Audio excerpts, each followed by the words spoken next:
영화 재밌게 보셨습니까? 네, 저희 또 저희 영화제 지금 금기어 중에 하나가 놀러 와라, 그다음에 재밌게 봐라, 네, 이런 금기어가 계속 생겨나가지고, 네, 근데 영화제를 저희가 이제 진지하고 생각하고 같이 고민할 영화들을 많이 틀다 보니까, 네, 아무래도 그런 말보다는 좀 관심 있고 또 집중해서 봐주셨으면 좋겠다, 이런 말들을 훨씬 더 많이 하고 있습니다. 네. 네, 반갑습니다. 저는 프로젝트 38의 심혜경이고요. 그 다음에 오늘 박문칠 감독님 모셨습니다.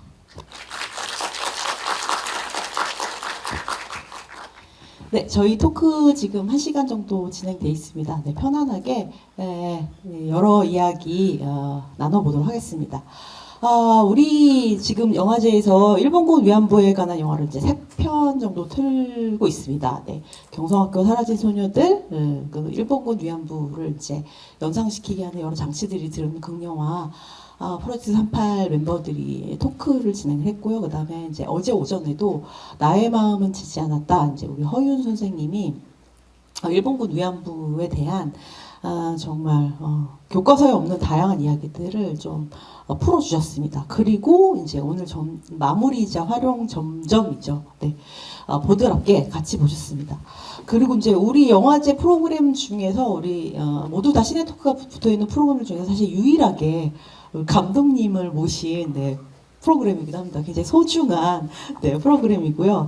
그래서 방금 보신 작품은 18개의 이름을 가지고 살았던 김순학의 시간을 살펴보는 그런 구술 다큐멘터리이죠. 그리고 또 애니메이션도 그 안에 들어있고, 그리고 그녀에 대해서 기억하는 사람들에 대한 인터뷰를 모은, 그리고 푸티지들을 좀 이렇게 한 그런 작품이라고 할 수가 있습니다. 일본군 위안부 피해자가 점점 활동가의 모습을 띄어가는 그런 모습을 변화하는 모습을 보여주는 그런 피해자이자 활동가의 삶과 역사, 인식에 대한 얘기이기도 하고요. 그다음에 또 세대를 뛰어넘은 여성연대의 모습을 보여주는 그런 작품이기도 해서 현재 우리랑 굉장히 닿을 수 있는 지점들을 고민하는 그런 작품이라고 말씀을 드릴 수 있을 것 같아요.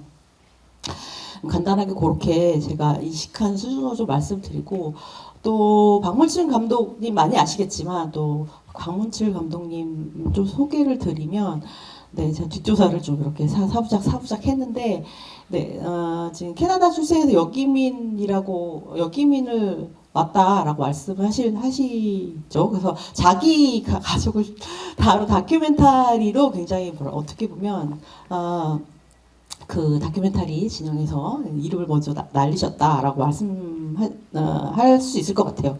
마이 플레이스라는 다큐멘터리를 좀 주목을 많이 받으셨고요. 그리고 또 그 사드 배치를 둘러싸고 이 성주 사람들의 이야기를 다룬 다큐멘터리가 있습니다. 파란 나비 효과라고 하는 거 다큐멘터리가 있었고, 그리고 또 네, 지금 서울 키퍼, 네, 어제 또 열렬했죠. 어제 더운 날. 근데 그 키퍼 중에 좀 대구 키퍼가 굉장히 정착도 잘 돼 있고 유명하기도 하고, 또 대구라는 굉장히 독특한, 네, 굉장히 어떤 지역에서 키퍼가 자라나고 진행되는 과정을 찍은 다큐멘터리가 바로 퀴어 053이라고 하는 다큐멘터리가 있습니다. 네. 그런 다큐멘터리를 좀 하시고, 그 다음에 우리 보드랍게로 만드시고, 네, 뭐 지금 어떤 지금도 이제 또 대구를 기반으로 하고 계셔서 뉴스 많이 보셨을 텐데, 저도 사실 뉴스로 먼저 더 접했는데, 그 경북대 후문 쪽에 있는 곳에 이제 이슬람 사원을 이제 지으려고 이제 많은 사람들이 노력을 하는데, 네, 지역 주민들과의 갈등이 뉴스에 굉장히 많이 나왔습니다. 그래서 그 이슈에 대해서 지금 계속 팔로우업을 하시고 다음 작품으로는 그걸 준비하고 계시다고 그렇게 들었습니다. 그런 작품들을 하고 계십니다.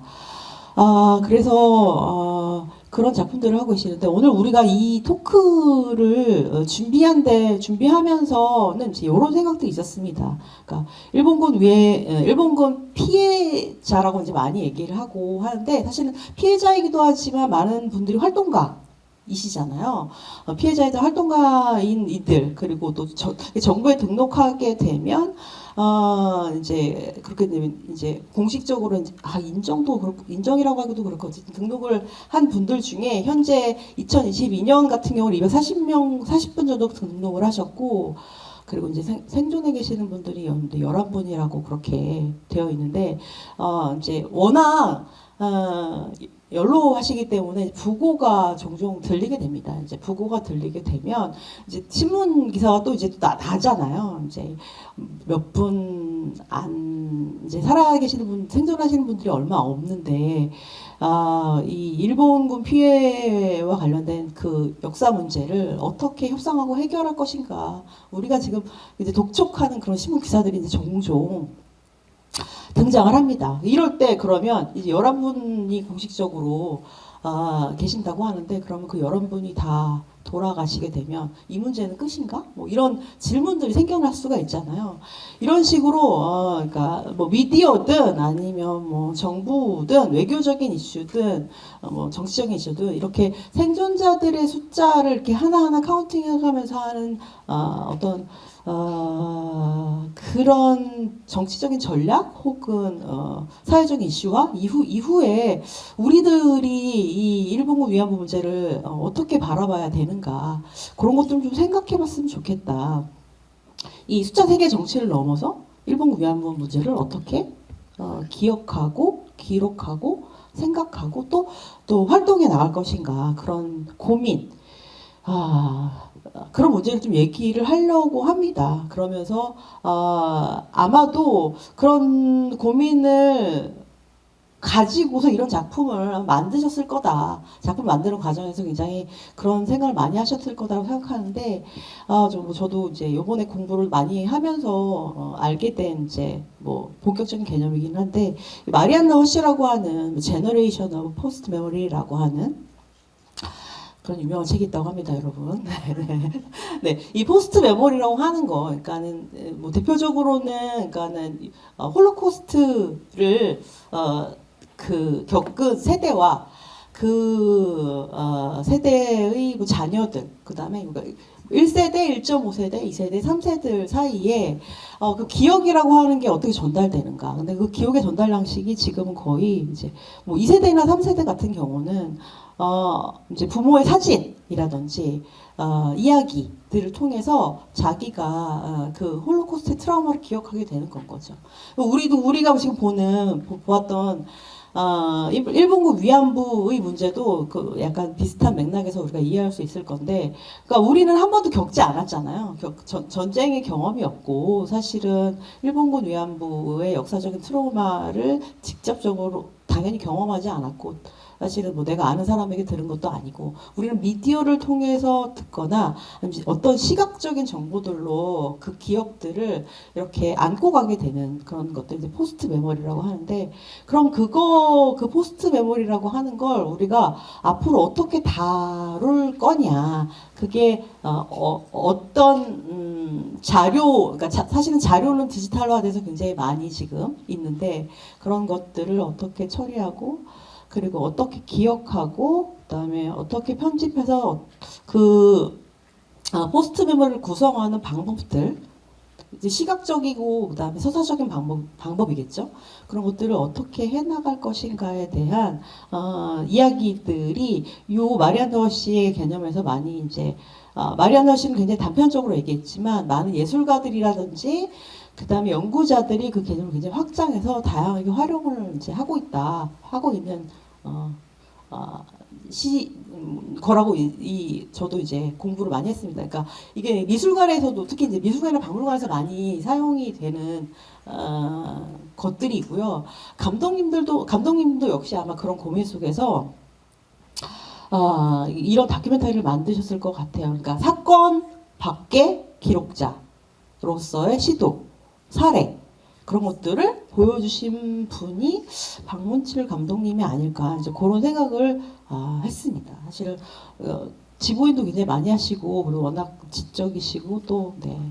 워낙 그 말씀 잘 하신다고 제가 전해 들어서 말을 제가 안 해도 된다라고 하면서 지금 저 혼자 이렇게 네, 하고 있네요. 네. 그래서 제가 이제 이런 맥락에서 저희가 기획을 했고 그다음에 박 감독님 이런 분이다라고 말씀드리면서 이제 제가 좀 준비한 질문들도 있지만 네, 빨리빨리 마무리하고 네, 여러분들이 질문을 받으면서 오늘 네, 1시간 진행하도록 하겠습니다. 먼저 이제 제목을 왜 보드랍게라고 지었는지, 그다음에 어떻게 이 영화를 만들게 되셨는지 그거 먼저 시작을 해보도록 하겠습니다. 네, 반갑습니다. 그 영화 만들게 된 거는 여러분들도 말씀드렸지만 영화 속에서 보셨던 이제 정신대 할머니와 함께하는 시민 모임이라는 단체가 있어요. 대구 경북 기반으로 해서 활동을 하는 이제 단체이고, 우리는 이제 보통 위안부 단체 하면 이제 서울에 있는 옛날 정의연인 이런 단체들만 알고 있는데, 사실은 지역마다도 그 각각의 또 지역의 특수성에 맞게 운동을 하는 단체들도 많이 있습니다. 마창 지역에도 있고 전남 지역에도 있고 다 있는데, 이제 특히나 그 생존자들이 많이 계셨을 때는 그 지역에 살고 계시는 이제 피해 당사자들을 같이 좀 돌보기도 하고 같이 활동도 하고 일상적인 것부터 이제 밥도 같이 먹고 대구 같은 경우에는 이제 한 달에 한 번 같이 식사를 하는 모임을 통해서 처음에는 그냥 식사 대접이라도 해드려야 되겠다는 어떤 시민들의 뜻이 좀 모여가지고 나중에 그게 단체로까지 발전이 됐던 거고요. 그리고 이제 연로하시니까 이제 건강검진 같은 거 시켜드리는 것도 이제 처음에는 그런 기본적인 그 생애 필요해서 나오는 사업들을 중심으로 하다가 나중에는 운동단체까지 이제 발전을 하게 된 이제 그런 단체가 있는데, 거기서 이제 좀 작품 의뢰가 이제 들어와서 좀 함께 좀 하게 됐던 케이스였고요. 보드랍게라는 이제 제목은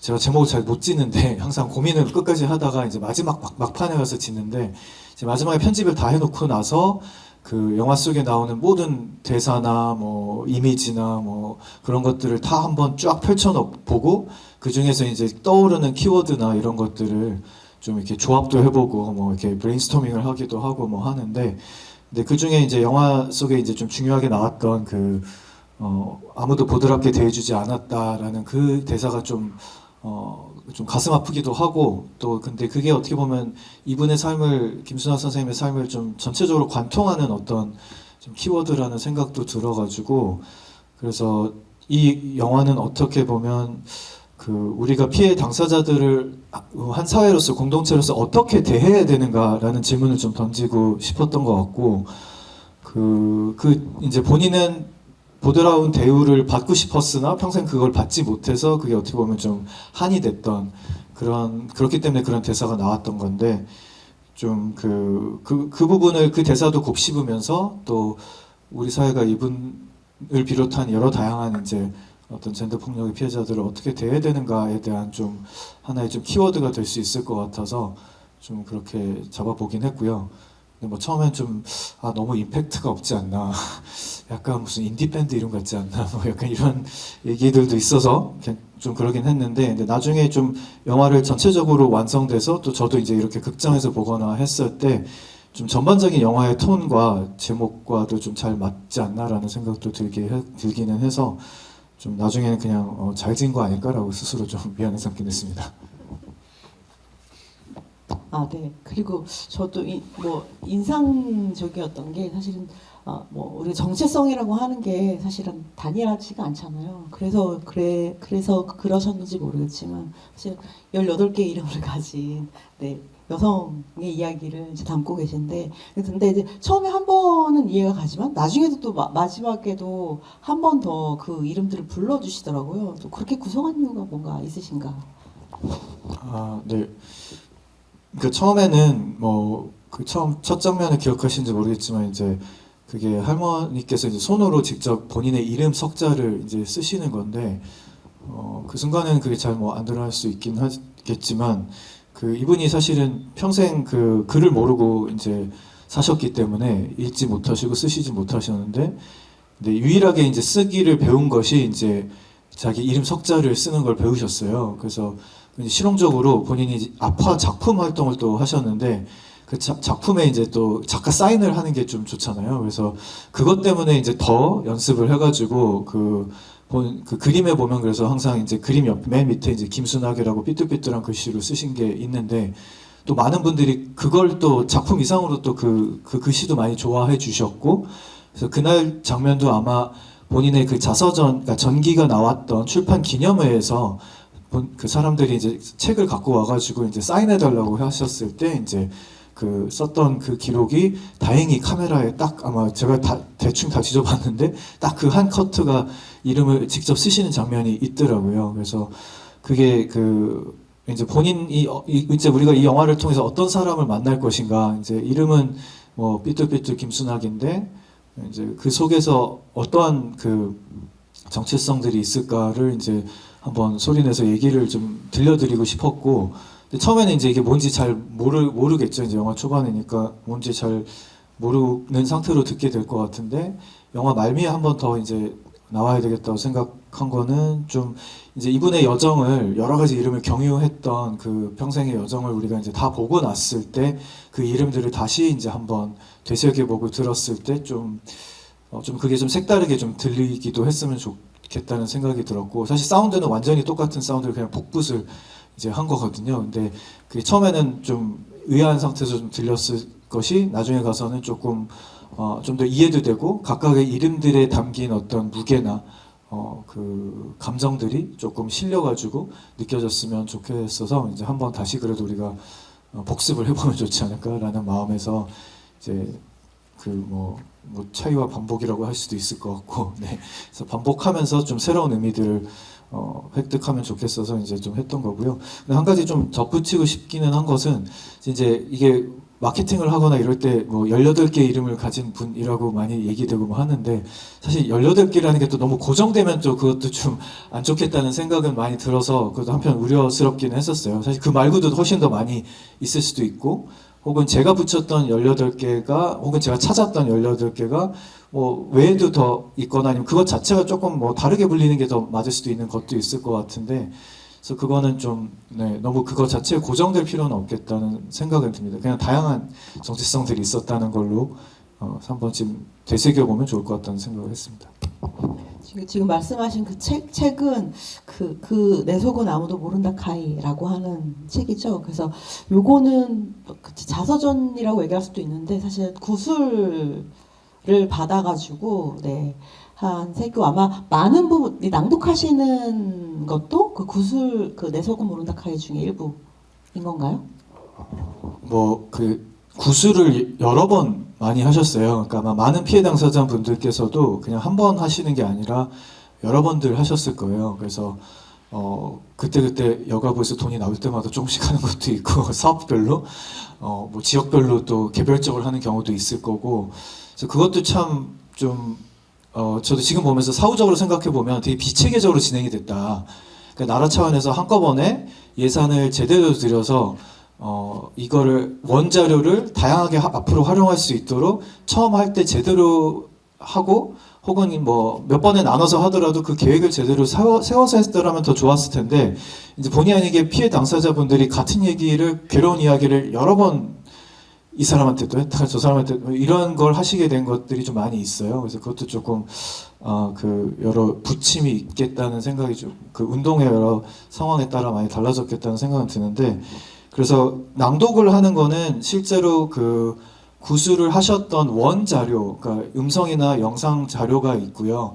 근데 그것도 한 번에 한 건 아니고 이제 뭐 몇 번에 걸쳐서 하신 것들 중에서 제가 좀 취사 선택을 해가지고 그 구술 낭독하신 거는 그 대본을 갖고 한 거고 그 책은 또 이게 그 전기 작가를 쓰신 그 구술 작가를 하신 분이 계신데 이제 그분이 또 가서 인터뷰를 하셨을 때 받았던 자료를 그거를 또 근데 약간 가공을 하셔서 이제 책으로 좀 더 읽기 편하게 작성을 하셨어요. 그래서 구술 자료는 사실은 당연히 되게 진한 경상도 사투리로 하셨을 텐데 그 내 속은 아무도 모른다 카이라는 책은 그 깔끔한 표준말로 좀 정리가 되어 있습니다. 그러니까 거기서도 사실은 좀 차이는 있습니다. 그러니까 읽기는 더 편할 수 있을 텐데 서울 사람들한테는 근데 이제 할머니의 어떤 그렇죠 원래 느낌 스웨그를 살리려면 사실 좀 많이 부족하다. 그 생각해서 저는 이제 좀 구술 자료들이 있는 걸 최대한 사투리를 좀 살리려고 이제 했었던 건 있습니다. 그리고 뭐 했던 말 또 하시고 뭐 이런 것도 좀 있기도 한데 이제 그런 것들이 더 좀 선생님 말에 더 가까운 것 같아서 이제 그런 걸 좀 더 활용하려고 했습니다. 어쨌든 처음에 사인하는 책은 그 지금 김선님님께서 받으셔가지고 구술을 받으셔서 지금 정신도 할머니와 함께하는 시민 모임이 펴낸 구술 시리즈 중에 한 권인 거고요. 그리고 중간에 보면 그 아파를 가지고 김순학을 기억하는, 기억하는 그런 글쎄 행사라고 해야 되나? 모임이라고 해야 되나? 그런 부분이 나오잖아요. 거기에도 이제 내 속은 아무도 모른다 카이라고 하는 그 책을 띄워두고 그 책을 중심으로 해서 김순학이 가장 좋아했던 아파를 김순학을 기억하면서 아파를 같이 체험하는 행위를 하는 게 아주 전 그것도 굉장히 사실 신선했거든요. 아, 이런 방식으로 기억하고 운동을 할 수 있는 방법들이 있구나 라는 생각해서 그것도 굉장히 사실은 신선한 부분 중에 하나였습니다. 네. 아, 네. 네, 사실 저도 저도 구술을 좀 했던 적이 있는데요. 네. 저는 원로 한국 영화인들의 구술을 좀 오랫동안 저는 돈을 받아가지고 체계적인 시스템 내에서 체계적인 시스템 한 5, 6년 정도 했었던 것 같아요. 영화인 구술을 한 적이 있는데 그런 생각을 굉장히 많이 했거든요. 저희가 맨 처음에 냈던 책은 그렇게 윤색을 해서 책을 낼 수밖에 없었어요. 공식적으로 내는 책. 왜냐하면 구슬 받은 걸 토시 하나도 안 빼고 다 녹취를 하긴 하는데요. 그걸 읽을 때는 그대로 읽을 수는 없어요. 내용을 사실 하나도 알아들을 수가 없습니다. 그 자리에 앉아있지 않은 사람들은 알 수가 없거든요. 그래서 그걸 윤색을 해서 사실은 거기에다가 다 각주를 붙여야 돼요. 이분이 지금 무슨 맥락에서 어떤 얘기를 하시는지 연구자가 각주를 붙이거든요. 그러니까 이 구술로 나온 책으로 나온 것은 사실은 구술한 사람과 구술을 받은 체록자의 공동 작품이라고 생각을 하셔야 되는 거예요. 네. 갑자기 또 구슬에 대해 아는 척을 하였습니다. 네. 그런 거고 그렇기 때문에 원래의 러머티어리얼을 가지고서 지금 그걸 그대로 읽으신 게 감독님이 의도하시는 게 굉장히 영화에 잘 들어있다라는 생각을 또 함께 해봅니다. 저도 이제 구술 작업을 하면서 어떤 생각을 했냐면 내가 다큐멘터리스트랑 좀 비슷하다 역할을 한다라는 생각들을 한 적이 있거든요. 근데 제가 좀 질문을 제가 차례대로는 아니고 좀 건너뛰어서 하면 이제 이렇게 구술도 그렇고 그다음 여기 우리 변규리 감독님도 계신데 다큐멘터리를 찍을 때도 그렇고 대부분 살아있는 대상에게 인물 다큐를 찍을 때 집중해서 이제 찍게 되잖아요. 대상과 어떤 관계를 맺고 선정을 하게 한 후에 그 사람에 대한 애정과 애증을 가지고 아마 촬영을 하게 될 것 같은데 근데 감독님이 지금 찍은 이 다큐멘터리 보드랍게는 김순학에 대한 이야기지만 사실 내가 라포를 형성할 수 없는 상태에서 그러니까는 라포라고 한다면 인터뷰 대상 그다음 내가 영화로 찍고자 하는 그 대상에 대해서를 지금 실질적인 관계를 맺을 수 없는 상태에서 시작하시게 된 거잖아요. 그럴 때 이 라포를 형성할 수 없는 대상을 어떻게 다큐멘터리에서는 그게 어떤 의미이고 어떤 방법을 나름대로 두고 하셨을지가 좀 궁금해지더라고요. 네. 그래서 김순학 선생님은 2010년에 돌아가셨고 제가 작업한 건 2019년이라서 이제 사실 만나 뵐 수는 없었던 상황이었고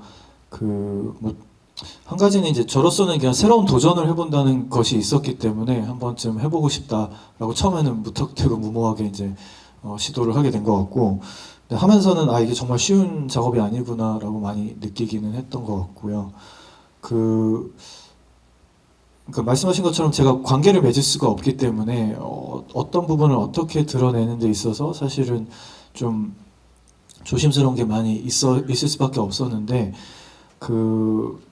근데 뭐 제 딴에는 그 최대한 이제 그 주변에 계셨던 어떤 활동가 분들이 있어요. 가까이서 끝까지 모셨던 이제 활동가 분들이 계시고 이제 그분들하고 좀 많은 대화를 좀 많이 나누기는 했었어요. 그래서 뭐 그 이런 식의 접근에 대해서 혹은 뭐 어떤 걸 그냥 일상적인 것부터 어떤 걸 좋아하셨냐, 어떤 걸 싫어하셨냐, 뭐 이런 이제 시시콜콜한 얘기부터 해가지고 성격은 어떠셨고 뭐 이런 것들부터 해서 그 뭐 여러 가지 비하인드 스토리들. 그래서 사실은 그 많이 활동하시는 분들은 항상 그 위안부 피해 당사자들의 되게 이제 공개되기 힘들지만 비하인드가 재밌는 게 되게 많다.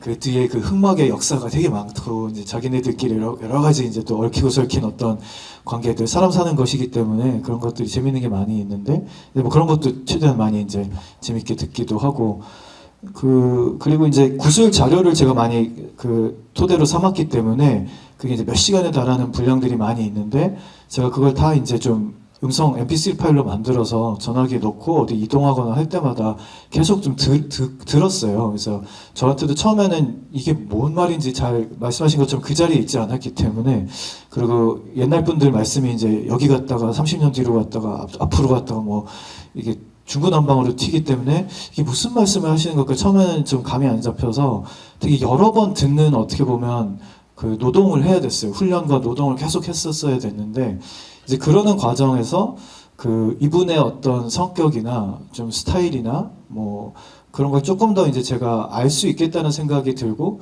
이제 그걸 통해서 좀 이제 어떻게 보면 좀 무언의 대화를 제가 이제 진짜 대화를 주고받을 수는 없지만 이걸 통해서 조금 더 제가 가까워지면서 이런 부분에 이런 식의 접근이라 하면 뭐 그래도 좀 기뻐하시거나 좋아하실 것 같다라는 생각들도 조금 어느 정도 할 수 있게 된 것 같고요.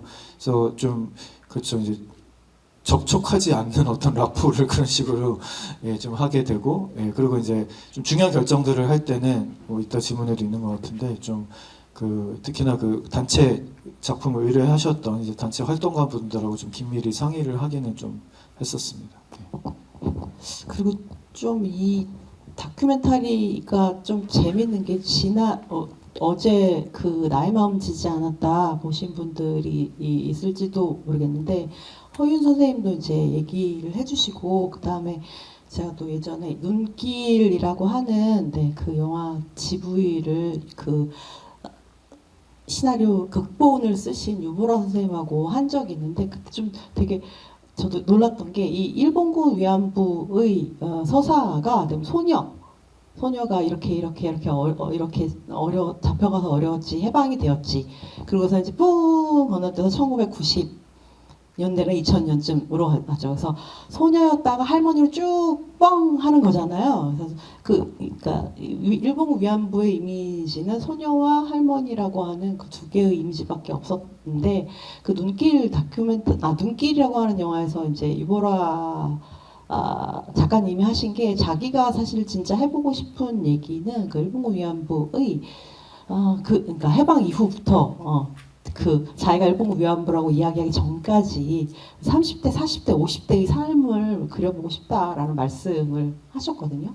그 얘기를 사실 어제 허윤 선생님도 잠깐 해주셨는데 근데 감독님 이 다큐멘터리에는 그게 사실은 들어 있잖아요. 그쵸? 20대와 30대의 40대의 김순학의 다양한 모습들이 들어있어서 이 다큐멘터리가 흥미롭고 어떻게 보면 새로운 점들을 드러내려고 했던 게 이제 그런 것들이 하나인데 근데 이제 그 20대와 30대와 40대를 드러내는 과정에서 그 김순학이 실제 증언에서는 하지 않았던 삭제되고 배제되고 누락했던 얘기를 여기서 이제 하는 거죠. 유각님 자기가 이제 와서 서울에서 유각에서 집에서밖에 없었던 이야기 그리고 이제 나중에는 이제 한국전쟁 이후에는 이제 성매매 기지촌에서 성매매를 했던 그런 이야기들을 담고 마마상을 했던 이야기들을 담고 있는데 이제 그런 것들을 담는 데 있어서 뭐 어려움이나 혹은 고민이나 아니면 특별한 의미화 같은 것들을 하신 건지 그런 것도 좀 궁금했거든요. 네. 그 사실 그래서 그 부분에 대해서는 아까 말씀드린 것처럼 어쨌든 사회적으로 그거를 잘 드러내고 싶어 하시지 않았던 부분이고 그 뭐 여러 가지 이유에서 당연히 이제 그럴 수밖에 없었던 게 이제 영화에서도 좀 나오는데 그 이제 저는 어쨌든 그 우리 사회가 이제는 이런 이야기도 좀 어느 정도 포용하고 또 그거를 조금 논란이 있더라도 좀 다룰 수 있는 좀 성숙함이 좀 되지 않았나라는 좀 생각을 많이 했었고요. 그리고 그 이제 그 활동가 분들하고 이제 그래서 많이 좀 상의를 하고 고민을 얘기를 했을 때도 이제 그분들도 조금 이제는 얘기를 그동안의 단체에서도 안 하기도 했었고 뭐 했는데 그거를 좀 해야 되지 않나라는 좀 공감대를 많이 좀 표해 주시고 지지를 많이 좀 해주셔서 이제 거기에 좀 힘을 입어서 좀 이제 얘기를 하게 된 거고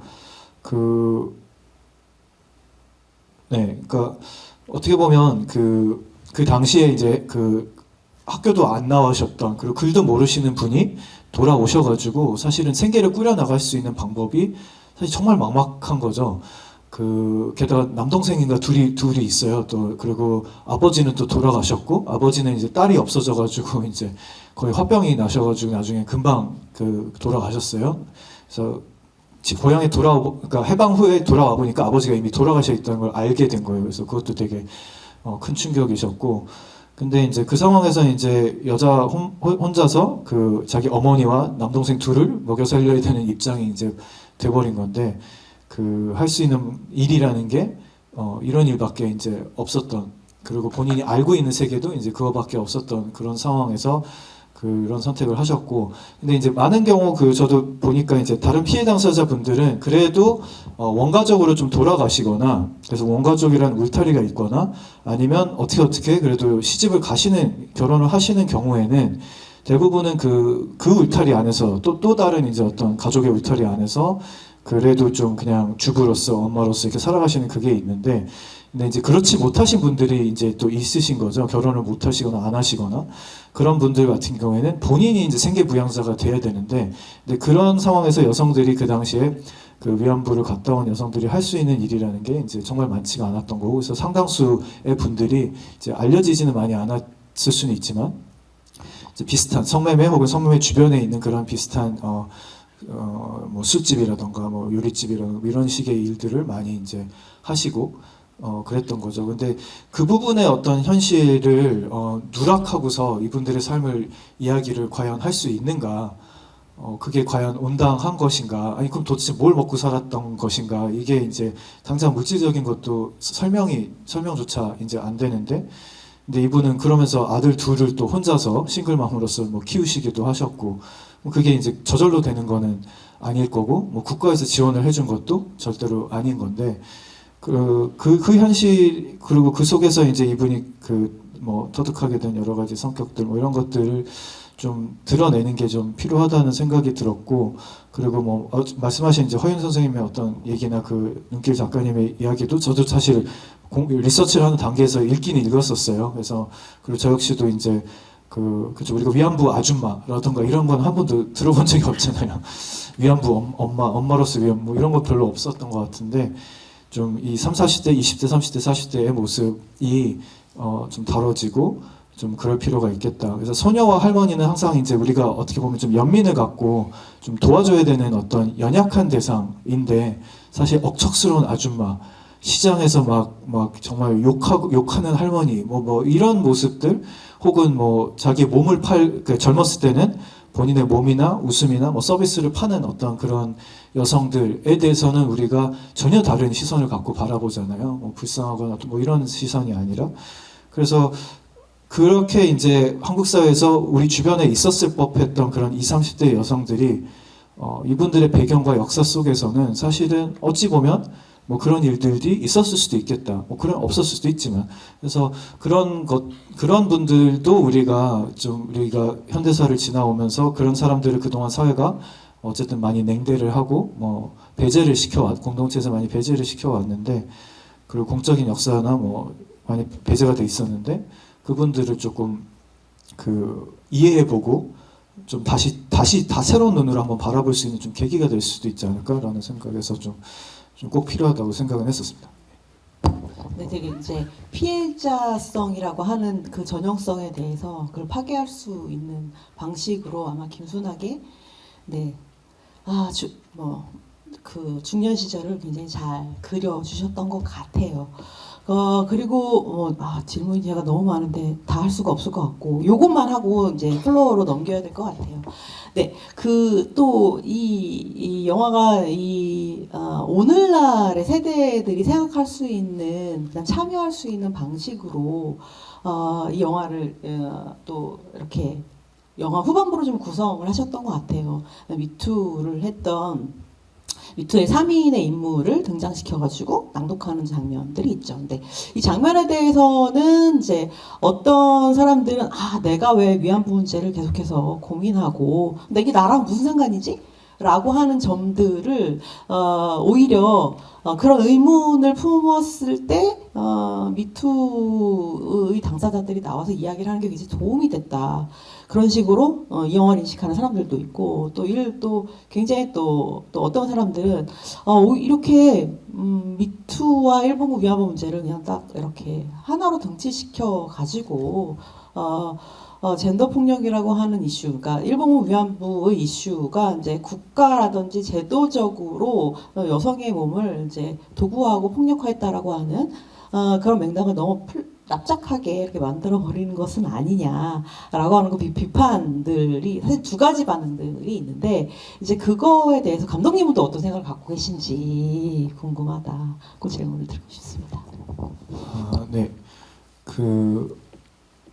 이제 뭐 이거는 역시나 초반에 같이 기획 단계에서 활동가분들하고 많은 얘기를 나눴을 때 이분 역시도 이제 계속 그 운동을 해오시는 분들이기 때문에 이걸 어떻게 하면 좀 더 젊은 세대들과 접속을 시킬 수 있을까, 그리고 위안부 문제를 그냥 위안부라는 꼬리표를 넘어서 어떻게 확장을 시킬 수 있을까에 대한 고민이 좀 많이 있으셨어요. 그래서 저도 그 고민에 많이 공감을 했었고, 이분들은 실제로 항상 영화에도 나오지만 이제 희움 역사관이라는 게 이제 김순학 선생님의 도움으로 이제 만들어지고 하면 그 지역에 있는 뭐 초중 고등학교나 뭐 대학교에서도 많이 이제 찾아옵니다. 그래서 단체로도 많이 오기도 하고, 그래서 되게 좋은 어떻게 보면 시민들이 만든 어떤 교육 공간, 자발적으로 만든 어떤 교육 공간이 되기도 하는 셈인데, 이제 그때마다 그러면 이제 어떤 얘기를 어린 친구들한테 또 들려줄 건가부터 해서 그런 고민들이 이제 많이 있으신 거죠. 근데 그거를 그냥 보면 이제 할머니들이 안쓰럽고 그리고 뭐 도와줘야 되겠고, 그래서 이제 그 할머니들의 어떤 억울함이 풀렸으면 좋겠다라는 이제 지점도 있지만, 근데 거기에 이제 그쳐 있으면 뭐 사실은 아까 말씀하신 것처럼 이제 막상 피해 당사자들이 다 돌아가시고 난 다음이라면 우리가 안타까움을 느낄 만한 대상이 없어져 버리면, 그렇다면 이게 그냥 무슨 옛날 얘기 보듯이 그냥 박제화된 이야기가 될 것인가, 이제 그러지 않았으면 하는 마음이 이제 당연히 있으신 거고. 근데 이미 사실은 제가 이렇게 연결을 시키기 이전에도, 영화가 연결시키기 이전에도 사실은 그 자리에 오는 젊은 여중고생들은 이미 되게 다른 코드로 그 문제를 본인의 문제로 많이 접속을 하고 있다고 알고 있어요. 그래서 어떻게 보면 이제 많은 이제 청소년들이 이미 많이 이제 본인이 느끼는 삶 속에서 여러 가지 젠더 모순들과 폭력들에 대해서 이게 다르지 않다는 점에 있어서 더 공감을 하는 코드가 이미 있다고 알고 있고, 그러면 이제 그 당시에 이제 제가 영화 만든 2019년이었는데 이제 2018년, 17년이 한참 이제 미투 운동이 한국 사회에 이제 불붙어 있을 때였었고, 그래서 이제 좀 자연스럽게 좀 떠오를 수밖에 없는 상황이긴 했었어요. 그래서 어떻게 하면 이게 좀 더 현재 문제, 당대의 문제, 또 젊은 세대가 또 폭발적인 어떤 반응을 보였던 어떤 언어와 만나게 할 수 있을 것인가에 있어서 이제 미투랑 접목을 시켜보면 좋겠다는 좀 생각을 했었던 거고, 근데 제가 뭐 없는 걸 그냥 만들어내라고 보지는 않고요. 그래서 근데 다만 그게 이제 그 당시에는 그 전에도 뭐 젠더 폭력이 있었지만 그게 미투라는 형태로 이제 대중화가 됐던 거는 그때이고, 영화 속에 나왔던 활동가분들도 사실은 오랫동안 대구 지역에서 워낙 또 보수적인 지역이기 때문에 본인의 피해 사실을 끙끙거리면서 계속 혼자 소가리를 하셨던 분들이 공소시효가 이미 다 지난 다음에도 그래도 내가 법적으로 뭘 해내지 못하더라도 이걸 얘기라도 해야 되겠다. 그래서 영화에 나왔던 분들 중에는 진짜 서지현 검사의 어떤 뉴스 장면을 보고서 갑자기 가슴 속에 있던 게 막 계속 부글부글 거리면서 잠을 못 자겠더라고요. 이거를 지금이라도 얘기를 해야 되지 않나. 그래서 그분 같은 경우에는 그 당시 그 본인이 이제 그 학교에서 당했던 이제 성폭력이었는데 어떤 교수로부터 당했던 거였는데 그 관련된 증거 자료를 다 항상 파일에다 모아놓고 항상 자기 책상 앞에다가 그걸 꽂아놨어요. 근데 이제 몇 년이 돼도 거기 꽂아만 놓고 한 번도 그걸 다시 들춰보지를 않았던 거예요. 들춰보면 너무 괴로울 수가 있으니까.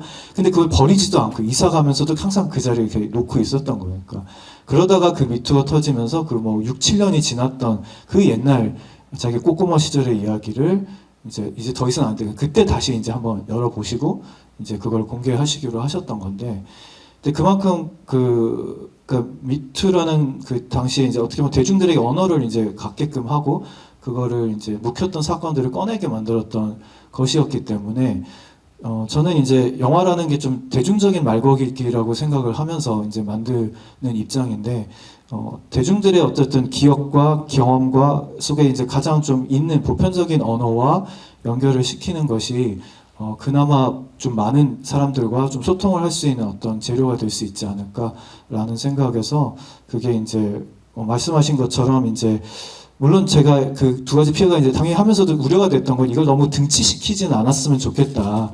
당연히 이제 현 시대에 뭐 대학 교육까지 받은 여성과 뭐 등등 여러 가지 환경이 너무 달라진 상황에서의 젠더 폭력과 그 전시 성폭력이라고 하는 또 이제 일본이라는 제국주의 국가가 전쟁 시기에 그 가했던 폭력하고 이제 똑같다고 물론 볼 수는 없을 텐데 그 이제 그 정도의 좀 그 간극을 메우는 거는 저는 이제 관객분들께서 좀 어느 정도 여러 가지 공부와 좀 생각을 통해서 그걸 조금 이제 어떤 차이가 있는지에 대해서는 당연히 좀 생각을 좀 해주십사라는 좀 믿고 맡기었다는 이제 측면은 좀 있는 것 같고요. 당연히 두 가지가 납작하게 똑같다라고 말씀드리고 싶었던 거는 아닌데 그런 뭐 비판은 당연히 좀 있을 수는 있다고 생각은 하고 그래서 이제 좀 인터뷰를 하는 과정에서도 좀 이제 그게 어떻게 다르고 또 어떻게 그 입장이 다른지에 대한 부분도 이제 영화에 살짝 좀 나오기는 하는 것 같아요. 그래서 할머니의 어떤 생애 과정과 본인의 어떤 판단이 되게 다르다. 이해를 못하겠다. 그래서 그런 부분들도 좀 일부러 그래도 좀 넣으려고 했던 것도 이게 어떤 결에서 좀 차이가 나고 뭐 세대가 다르고 뭐 시대가 다른 게 어떻게 좀 드러나는지도 우리가 함께 좀 생각을 해보다 보면 이제 두 가지를 그냥 똑같다라고 생각은 안 하지 않을까? 이 정도 생각해서 좀 하긴 했습니다. 네, 제 질문도 있지만 이제 또 우리 저희 한 15분에서 20분 사이에 맞춰야 될 것 같아가지고 플로어에서 질문 주시면 오늘 네 아시겠지만 저희 영화제에서는 네, 동맹의 풍경과 지금 네 성차별 주의 전쟁을 불러온다라고 하는 나무연필에서 협찬해주신 책들을 질문하신 분들에게 드리고 있습니다. 네, 네, 질문. 네, 우리 선생님 매 시간 질문하고 계신데.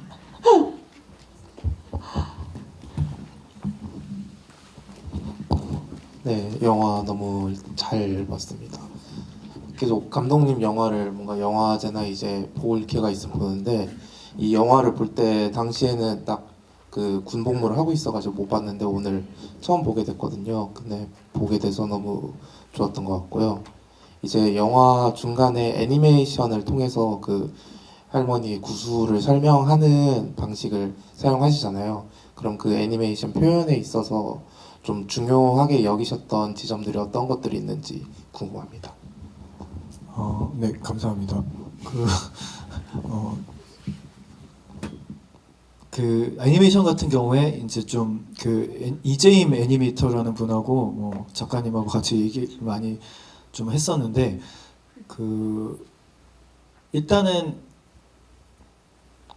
제가 이번 작업을 했을 때는 이제 내 속은 아무도 모른다 카이라는 책을 그 관련된 좀 스태프들이나 낭독을 하셨던 미투 당사자분들이나 다 사전에 이렇게 좀 책을 먼저 한번 보내드렸어요. 그래서 보내드리고 좀 읽어보시게 하시고 그래서 삶 전체를 한번 그 읽어보신 다음에 좀 그 중에서 좀 인상 깊은 대목들이나 혹시 좀 떠오르는 그림들이 있는지를 좀 서로 이제 얘기를 좀 했었어요. 그래서 어떤 걸 좀 그림으로 그려보면 좋겠다 싶은 대목들 그래서 좀 그분도 몇 가지 아이디어를 주셨고 저도 이제 책을 처음 읽었을 때 받았던 약간 이게 워낙 영화적인 삶을 사셨기 때문에 이렇게 그림이 그려지는 장면들이 있거든요. 그래서 아 이거는 이런 상황이지 않았을까라고 혼자 상상하고 있는 어떤 그림을 저도 관객들과 나누고 싶은 것들이 있으니까 이제 그런 것들을 맞춰가는 과정이 좀 있었고 그래서 어떤 장면들을 선택할 건가.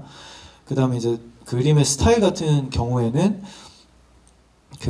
일단은 많은 부분 애니메이터 본인의 스타일이 많이 좀 반영이 돼 있는 거고 저도 그냥 본인이 최대한 편하거나 본인이 느꼈던 것들이 표현이 됐으면 좋겠다는 마음이 있었고 근데 처음에 이제 한 가지 그분이 좀 여쭤봤던 거는 똑같이 안 그려도 되냐 그래서 네 똑같이 안 그렸으면 좋겠다 라고 얘기를 했고 처음에 보내주셨던 스케치들도 그래서 전혀 안 똑같았어요. 전혀 안 닮아 있고 근데 그게 너무 저는 좋았어요. 그래서 이제 그분도 아마 고민을 했겠죠. 이게 다큐멘터리인데 어디까지 이제 고증을 거쳐가지고.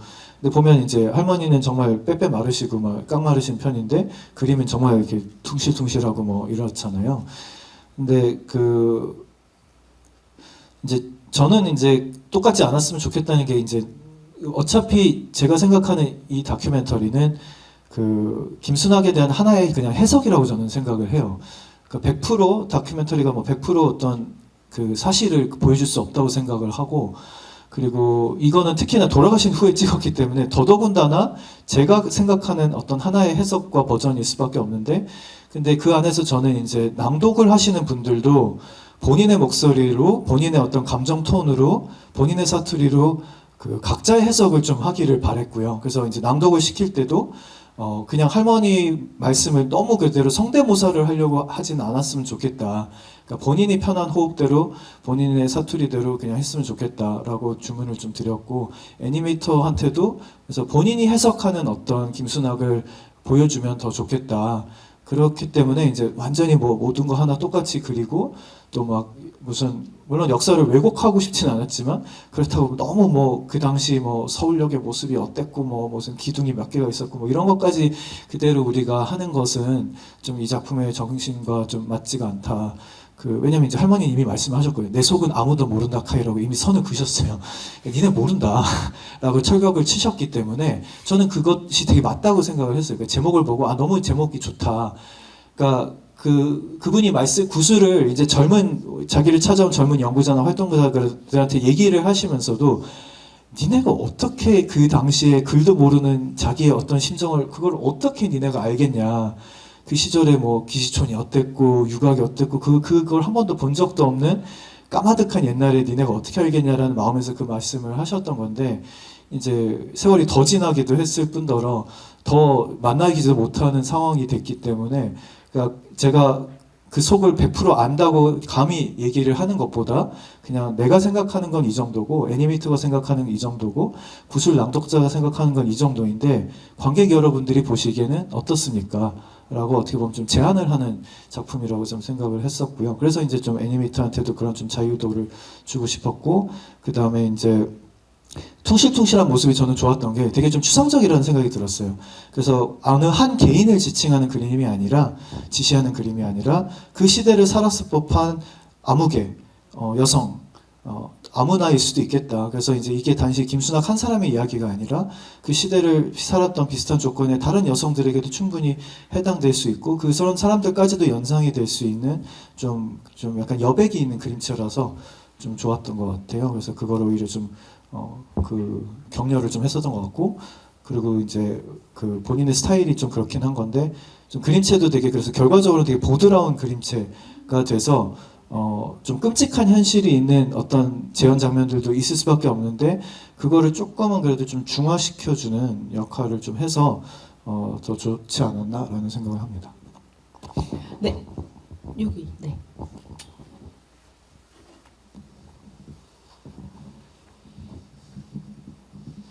네, 뜻깊은 영화 감사합니다.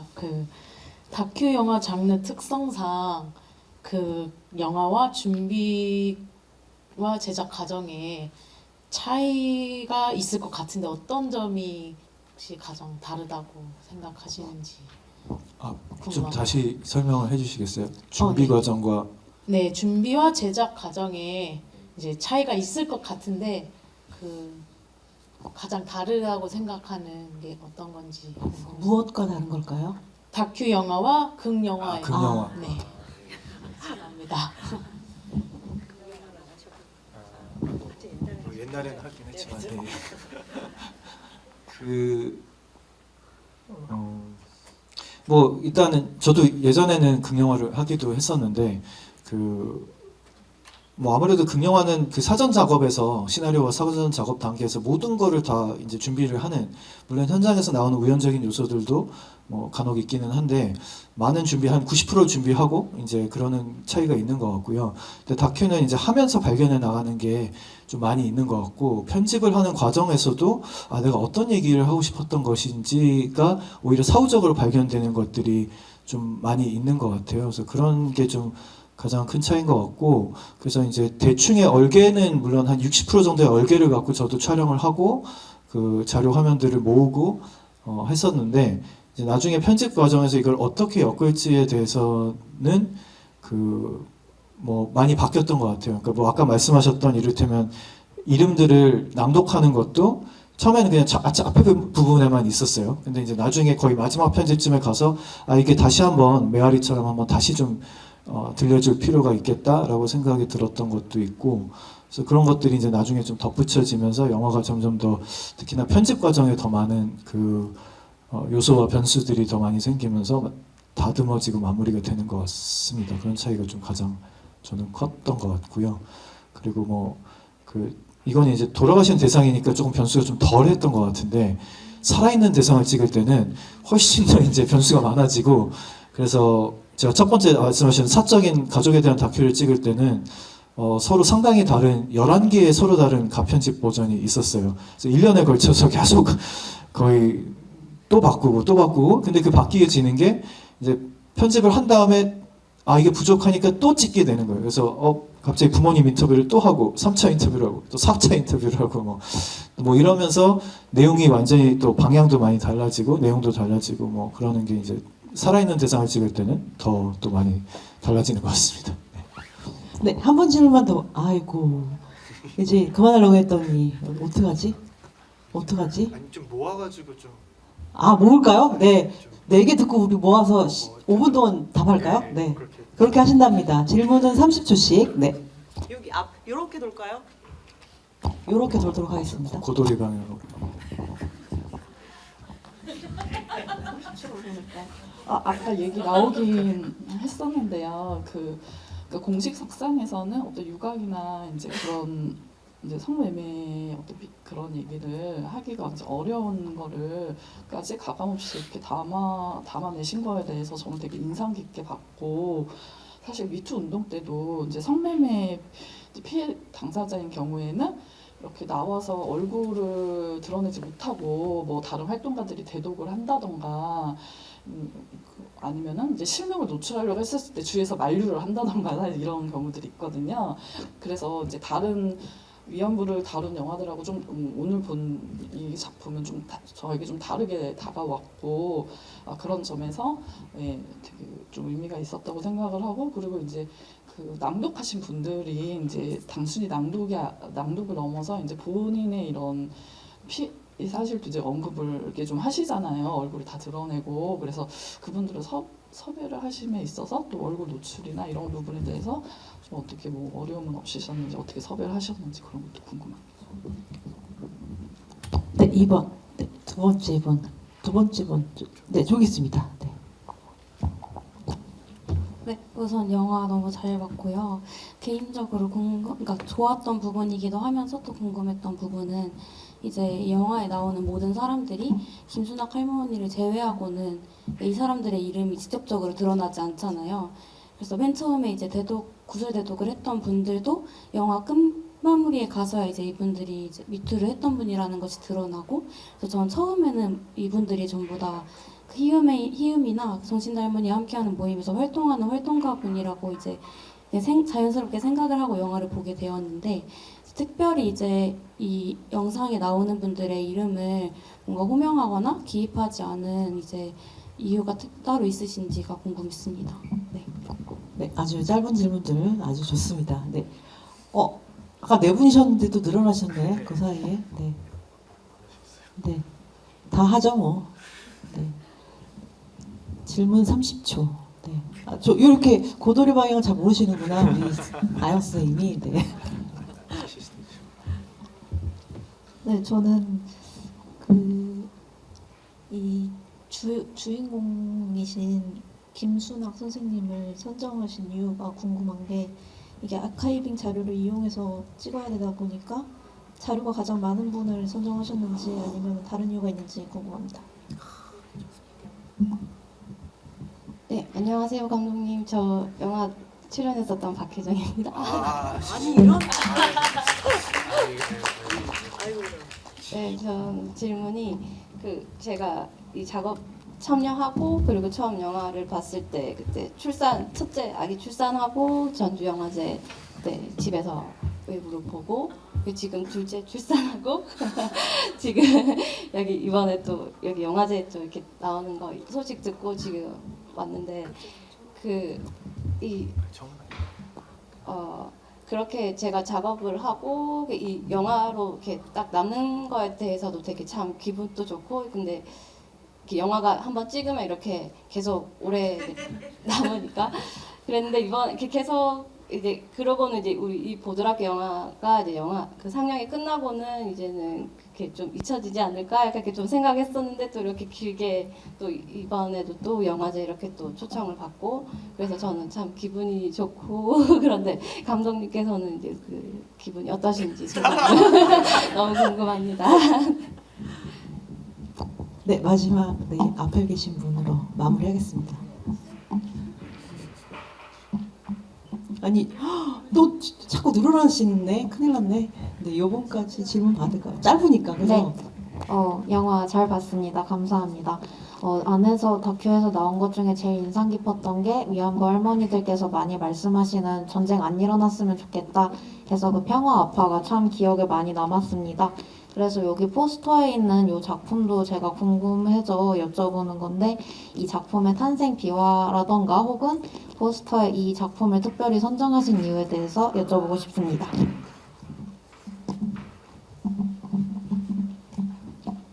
네. 제가 질문이 원래 2개였는데 너무 질문이 많아서 하나를 줄이고 마침 출연하신 분이 계셨는데 제가 궁금한 게 그런 지점이었거든요. 이제 일본군 위안부라고 피해자였다고 이제 처음에 증언하셨던 분들 중에서 사회에서 초창기엔 특히나 욕하고 그런 경우가 많았잖아요. 그리고 그걸 공개했을 때 얼굴과 그런 걸 다 공개했을 때 가족이나 주변에서의 반응 때문에 맨 처음에 증언을 하셨다가 다시 숨어 하시는 분들도 계시고 네, 그런 분들이 계셨는데 혹시 이 영화에 출연하신 분들이 이후에 이 영화를 보고 나서 이 영화 이후에 좀 반응이 좀 어떠셨는지가 좀 궁금해서 그런 걸 좀 여쭙고 싶습니다.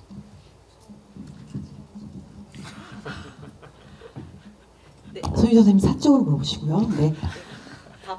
답하는 걸로.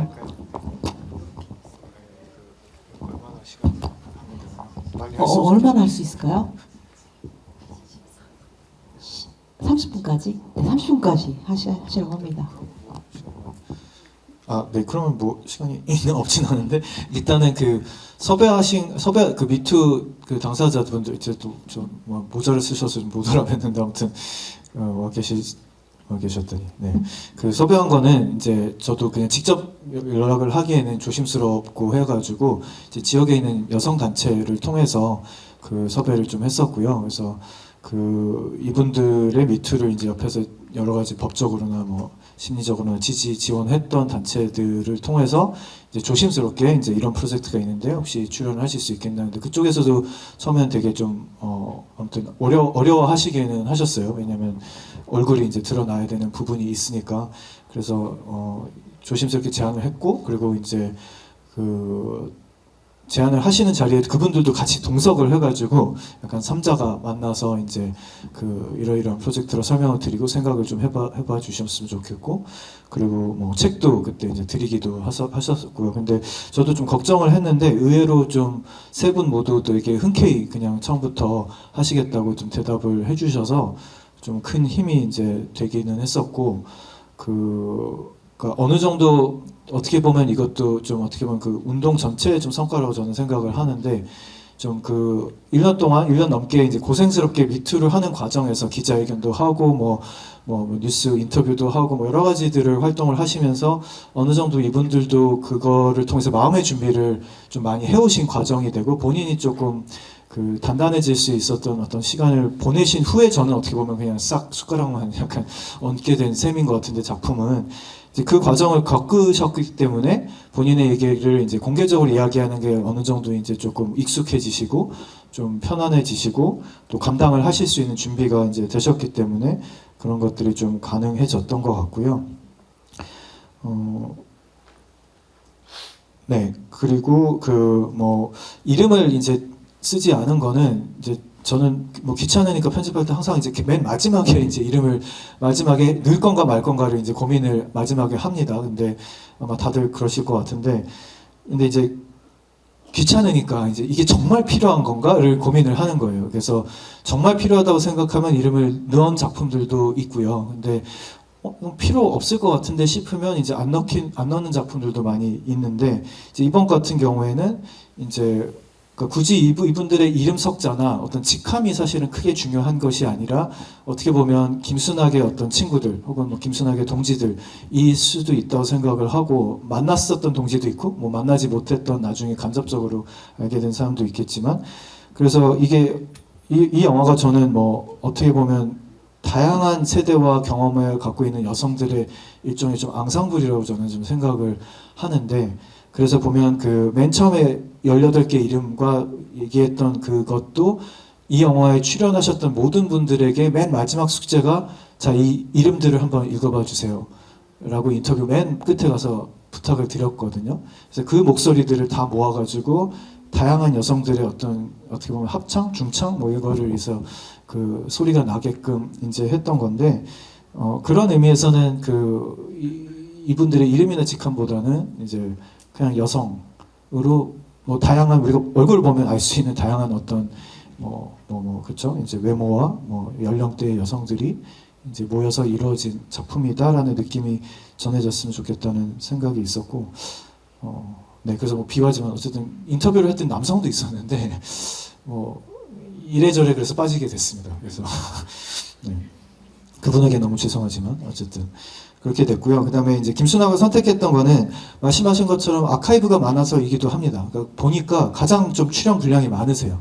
그 여러 아카이브 중에 그리고 그래서 이제 좀 자료가 풍부하다는 것도 당연히 좀 큰 요소가 되기는 했었고, 근데 이제 더 중요한 거는 그 책을 읽으면서 제가 이제 느꼈던 그 해방 후의 삶이 너무나도 이제 인상 깊었고 그동안 좀 안 알려졌던 저도 잘 몰랐었고 잘 안 들려졌었던 어떤 그 이후의 삶이 좀 드러났었기 때문에 그래서 저도 이제 그 위안소에서의 삶에 대해서보다는 그 이후의 어떤 삶의 궤적이 이야기할 거리가 많은 그리고 이야기가 되어야 할 거리가 많은 분을 좀 생각을 했었는데 이제 그런 분이셨기 때문에 좀 어떻게 보면 캐스팅이 이제 된 거죠. 선정이 좀 됐었다고 생각을 좀 하고 그리고 또 이분의 좀 그 화면에서 드러나는 어떤 좀 포스가 있으세요. 좀 어떤 카리스마가 있고 좀 직설적이고 화통하신 이런 부분이 있는데 이제 그런 것도 하나의 좀 캐릭터로서 갖는 매력도 이제 크다고 생각해서 선택을 하게 되었고요.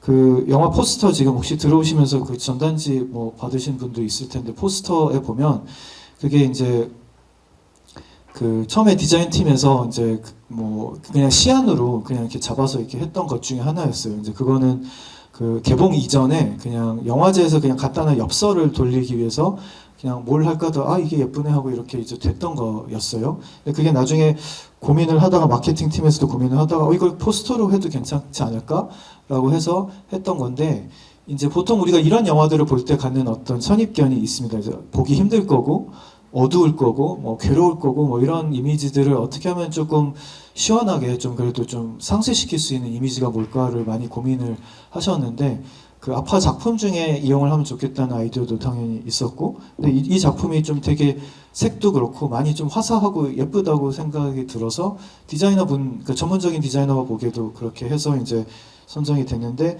근데 그게 나중에 선정을 하고 보니까 이게 참 공교롭게도 작품이 제가 알기로 이름이 자화상이에요.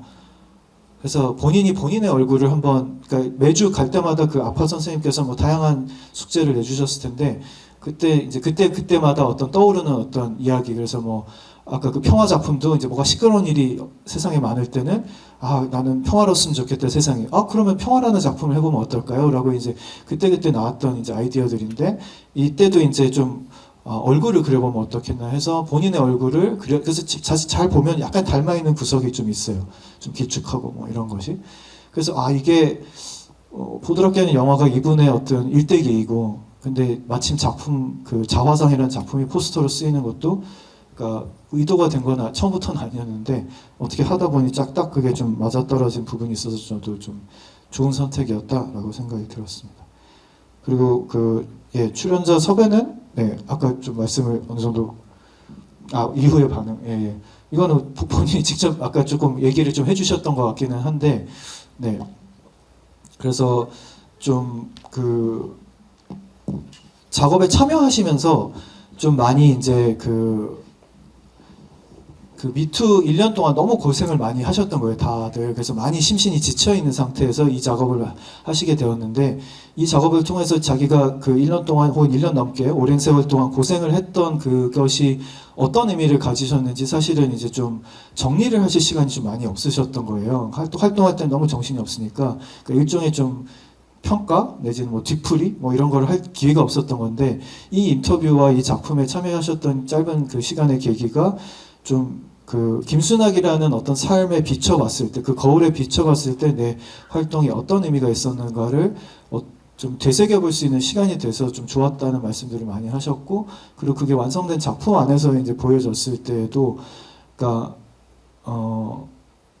본인의 활동이 그냥 외따로 2018년에 그냥 한국 사회에서 뚝 있었던 활동이 아니라 떨어져 있던 활동이 아니라 어떻게 보면 긴 역사 속에서 선배 여성들이 해왔던 다양한 미투와 다양한 어떤 이런 폭력에 반대하는 활동들을 해온 속에서 이 활동이 좀 자리매김을 하고 있구나라는 어떤 그 자리매김의 좀 역할을 하는 것이 영화가 조금 어느 정도 설명을 좀 해주고 그게 좀 느껴지실 수 있을 지셨다는 말씀들을 조금 하셔가지고 좀 그런 좀 보람과 의미가 좀 있으셨던 것 같아요. 네, 좀 대답이 되는지 모르겠습니다. 네, 하나 일부러 빼신 것 같은데 우리 회장님께서 질문하신 거 이렇게 끝나지 않고 오래 사용되면 감독님의 기분은 어떠냐? 네, 뭐 당연히 너무 좋고요. 그리고 이제 그냥 영화 혼자 이렇게 상영되는 것도 물론 의미가 있지만, 그리고 다양한 운동 속에서 상영이 되는 것도 의미가 있는 것 같아요. 그래서 올해도 이제 8월 14일날 기리밀이 됐을 때 또 여러 군데서 지금 뭐 상영이 될 예정이 있거든요. 그래서 그런 위안부 운동 속에서 이게 쓰이는 것도 너무 의미가 있고, 근데 저는 오히려 또 이런 의미도 너무 큰 것 같습니다. 그래서 좀 전쟁과 여성이란 좀 더 어떻게 보면 포괄적인 테마 안에서 이 작품이 또 읽혀졌을 때 또 색다르게 또 읽힐 수 있는 부분들, 또 다른 작품들과 함께 또 비교되면서 읽힐 수 있는 부분들이 좀 이 영화가 갖는 어떤 생명력을 또 많이 연장시켜 주신 것 같아가지고, 그 다양한 맥락 속에서 읽어 주시는 기회를 만들어 주셔서 이런 기획들을 너무 좋지 않나요? 그래서 좋으셨으니까 많이 오셨을 것 같은데 너무 감사드립니다. 네. 역시. 근데 사실 제가 하려고 하는 질문 중에 하나가 뭐였었냐면, 이제 감독님이 다른 인터뷰에서 하신 것 중에 사실 일본군 위안부라고 하는 그들의 전쟁이 사실은 그 이후부터 벌어졌다고 본인이 생각한다라고 하는 답변이 있었거든요. 그래서 그거를 더 말씀해달라고 요청한 질문이 하나 있긴 있었는데, 사실은 이 전쟁이라고 하는 게 정말 1, 2차 세계대전이 딱 끝나서, 한국전쟁이 딱 끝나서 그때만 지속되는 건 아니라는 생각이 들거든요.